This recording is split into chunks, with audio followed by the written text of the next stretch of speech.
Salut, je m'appelle Eddie et j'ai 17 ans. Je n'ai jamais eu d'amis, et quand j'ai fini par en avoir une, elle m'a bousillé la vie à tel point que je ne parle même plus avec ma mère. À cause du travail de mon père, ma famille a beaucoup déménagé et ma mère me donnait cours à la maison. Mais elle m'obligeait à m'inscrire à de nombreux clubs de sport ou à d'autres activités afin de rencontrer des jeunes de mon âge. Mais à l'inverse de mes parents, j'ai toujours détesté rencontrer de nouvelles personnes. Je n'y voyais pas d'intérêt si quelques mois ou un an plus tard on redéménageait et je devais tout recommencer. Une fois, ma mère m'a emmené à un cours d'informatique et au moins, je n'avais à me soucier de personne à part l'ordi. J'ai adoré et c'est vite devenu ma passion. J'ai peu à peu appris l'infographie et j'ai même commencé à dessiner mes propres BD. Ma mère s'énervait quand je restais assis devant un écran toute la journée et elle inventait plein de combines pour m'en empêcher. Par exemple, une fois, elle a invité nos voisins à la maison. Ils avaient un fils de mon âge et elle m'a un peu forcé à lui tenir compagnie.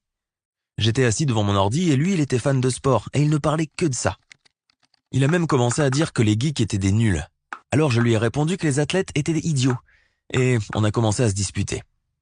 Je me suis tellement énervé qu'au moment où il est sorti de ma chambre, je l'ai poussé aussi fort que possible et il est tombé la tête la première dans les escaliers. Sans surprise, nos voisins ne nous ont plus jamais adressé la parole après. Quand j'ai eu 15 ans, mon père a eu une promotion et son nouveau poste ne l'obligeait plus à se déplacer tout le temps. On s'est installé dans une petite ville et je ne sais pas pourquoi mes parents se sont dit qu'il fallait que j'intègre l'école comme les autres jeunes. Tout était nouveau et me paraissait bizarre. En plus, quand les autres ont compris que je n'avais jamais été à l'école et que je passais tout mon temps devant l'ordi, ils se sont mis à me traiter comme un pestiféré. Certains se moquaient de moi et me persécutaient, en mettant de la colle dans le cadenas de mon casier ou de la peinture sur ma chaise afin de ruiner mon pantalon.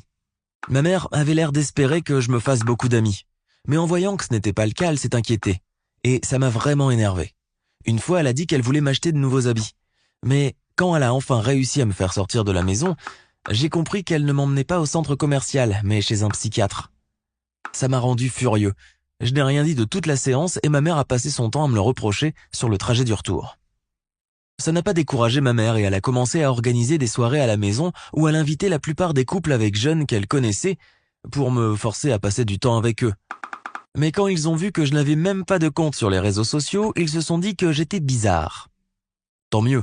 Comme ça, je pouvais retourner dans ma chambre et faire ce que je préférais, dessiner des BD. En plus, entre-temps, j'avais gagné assez d'argent pour faire imprimer mes BD terminés. Et c'est le jour où je ramenais mes BD imprimés que je suis rentré dans Léa. J'ai tout fait tomber. Et elle a lâché son sac à main dont le contenu s'est répandu par terre. J'étais gêné et j'ai commencé à m'excuser en l'aidant à tout ramasser. Mais j'ai remarqué qu'elle avait pris une de mes BD et qu'elle commençait à la lire. Pendant 1 ou 2 minutes, je l'ai observée. D'un côté, ça m'énervait qu'elle ait pris le livre sans même me demander, mais d'un autre, c'était la première à le voir et j'avais hâte d'entendre son avis. Ça lui a beaucoup plu. Elle m'a fait quelques commentaires et on a commencé à marcher ensemble en débattant dessus. J'étais arrivé chez moi sans même m'en être aperçu. À partir de ce jour, on a commencé à se voir dans des cafés ou même chez moi pour travailler sur mes BD. Comme moi, elle avait beaucoup déménagé et changé d'école, et nos parents se ressemblaient beaucoup. J'avais 16 ans et elle 18, mais c'est sans doute grâce à cette différence d'âge que j'aimais être avec elle. Il existait un club d'infographie dans la ville, et en plus de m'y emmener, elle l'a rejoint avec moi, alors que ce n'était pas trop son truc. J'étais de plus en plus attiré par Léa, et j'étais prêt à tout pour elle. Mais au bout d'un moment, elle a commencé à profiter de la situation. Par exemple, une fois, elle m'a dit qu'elle rêvait d'aller à la plage. C'était assez loin de là où on vivait, et il était impossible de s'y rendre sans voiture. Je savais que mes parents ne me laisseraient jamais conduire tout seul jusque là-bas, alors j'ai menti à ma mère, et je lui ai dit que j'avais besoin de la voiture pour aider un ami à déménager. Elle était heureuse que j'ai des amis et elle a accepté.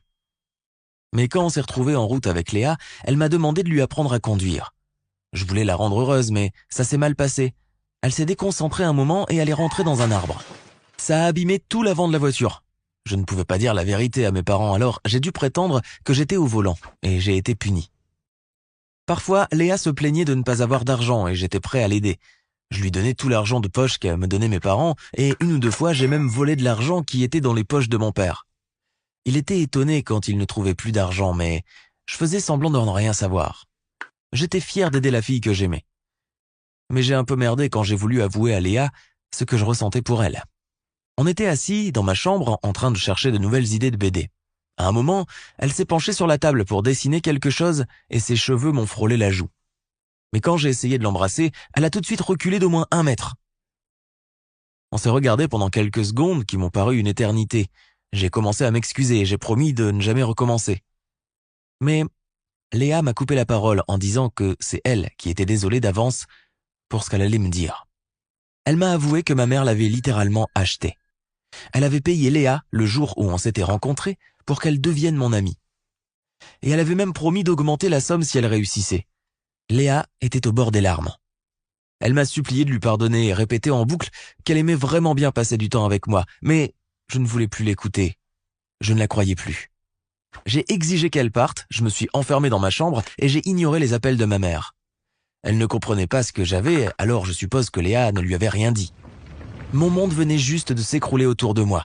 Je me suis allongé dans mon lit en essayant d'effacer tous mes souvenirs avec Léa. Puis mes yeux se sont posés sur l'étagère où étaient posés mes BD.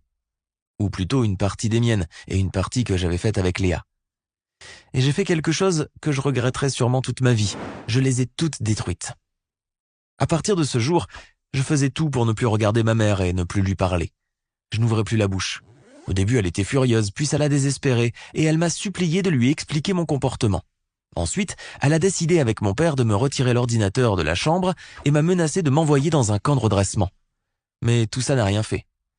Mes parents paniquaient autour de moi tandis que je restais allongé dans mon lit à regarder le plafond. 2 semaines plus tard, alors que je descendais prendre mon petit déjeuner dans la cuisine, j'ai vu Léa assise en train de boire un café en m'attendant. Je ne voulais pas lui parler, mais je n'ai pas réussi à partir de la cuisine. Elle m'a dit qu'elle était sortie avec un garçon qui s'était attiré beaucoup d'ennuis.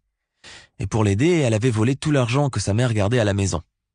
Mais il s'est quand même retrouvé en prison, et Léa avait peur que sa mère découvre tout, alors elle a voulu regagner tout cet argent le plus vite possible. Par chance, sa tante, qui était une amie de ma mère, lui a parlé des problèmes que ma mère avait avec moi et Léa a eu l'idée d'être payée pour devenir mon amie. Plus on passait de temps ensemble et plus elle a commencé à m'apprécier. Et quand j'ai essayé de l'embrasser, elle a compris qu'il était temps de tout m'avouer. Je suppose que ça va te paraître bizarre, mais pendant ces semaines où on ne se voyait plus, Léa m'a beaucoup manqué. Et je ne pense pas retrouver un jour quelqu'un avec qui je m'entends aussi bien. Alors j'ai décidé de lui donner une deuxième chance. Et on a décidé de ne pas dire à ma mère que j'étais au courant de son plan pour qu'elle continue à payer Léa pendant encore quelques mois. Il lui manquait encore quelques centaines de dollars et je ne voulais toujours pas parler à ma mère.